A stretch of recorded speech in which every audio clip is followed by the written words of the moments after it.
ನಮಸ್ಕಾರ. ಜೀನಿ ನ್ಯೂಸ್ ವೀಕ್ಷಕರಿಗೆ ಸ್ವಾಗತ. ಚಿನ್ನದ ಬೆಲೆ ಗ್ರಾಂಗೆ 510 ರುಗೆ ಇಳಿಕೆ, ಮಾರುಕಟ್ಟೆಯಲ್ಲಿ ಭಾರಿ ಕುಸಿತ. ದೇಶೀಯ ಚಿನ್ನದ ಮಾರುಕಟ್ಟೆಯಲ್ಲಿ ಭಾರಿ ಏರಿಕೆಯ ನಂತರ ಇಂದು ಗ್ರಾಂಗೆ 510 ರೂಪಾಯಿ ಇಳಿಕೆ ಕಂಡಿದೆ. ಇದು ಜನಸಾಮಾನ್ಯರಿಗೆ ಹಾಗೂ ಆಭರಣ ಪ್ರಿಯರಿಗೆ ಸ್ವಲ್ಪ ನಿರಾಳವನ್ನು ತಂದಿದೆ. ಇತ್ತೀಚಿನ ದಿನಗಳಲ್ಲಿ ಚಿನ್ನದ ಬೆಲೆಯಲ್ಲಿ ತೀವ್ರ ಏರಿಳಿಕೆ ಕಂಡುಬಂದಿದ್ದು, ಇಂದಿನ ಇಳಿಕೆಯು ಮಾರುಕಟ್ಟೆಯ ಅಸ್ಥಿರತೆಯನ್ನು ತೋರುತ್ತಿದೆ. ಪ್ರಸ್ತುತ ಬೆಂಗಳೂರು ಮತ್ತು ಕರ್ನಾಟಕದಲ್ಲಿ 24 ಕ್ಯಾರೆಟ್ ಚಿನ್ನದ ಬೆಲೆ ಗ್ರಾಂಗೆ ಸುಮಾರು 15,700 ರಿಂದ 16,000 ನಡುವೆ ಇದೆ. ನಿನ್ನೆಯ ಬೆಲೆಗೆ ಹೋಲಿಸಿದರೆ ಗ್ರಾಂಗೆ 510 ರೂಪಾಯಿ ಕುಸಿದಿದೆ. 22 ಕ್ಯಾರೆಟ್ ಚಿನ್ನವು ಗ್ರಾಂಗೆ ಸುಮಾರು 450-500 ರೂಪಾಯಿ ಇಳಿದಿದೆ. 10 ಗ್ರಾಂಗೆ 24 ಕ್ಯಾರೆಟ್ ಚಿನ್ನ 1,57,000 ರಿಂದ 1,60,000 ನಡುವೆ ಇದ್ದರೆ 8 ಗ್ರಾಂನಲ್ಲಿ ಸಾವಿರಾರು ರೂಪಾಯಿ ಉಳಿತಾಯವಾಗುವ ಸಾಧ್ಯತೆ ಇದೆ. ಮದುವೆ ಸೀಸನ್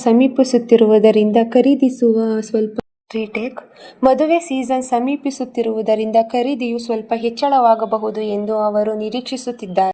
ಈ ಇಳಿಕೆಯು ಖರೀದಿದಾರರಿಗೆ ಉತ್ತಮ ಅವಕಾಶವಾಗಿದೆ. ಆದರೆ ಮುಂದಿನ ದಿನಗಳಲ್ಲಿ ಬೆಲೆ ಮತ್ತೆ ಏರಬಹುದು ಎಂದು ತಿಳಿದು ಬಂದಿದೆ. ಈ ದಿನದ ನಿರಂತರ ಸುದ್ದಿಗಳಿಗಾಗಿ ವೀಕ್ಷಿಸುತ್ತಿರಿ ಜೀನಿ ನ್ಯೂಸ್. ನಮಸ್ಕಾರ.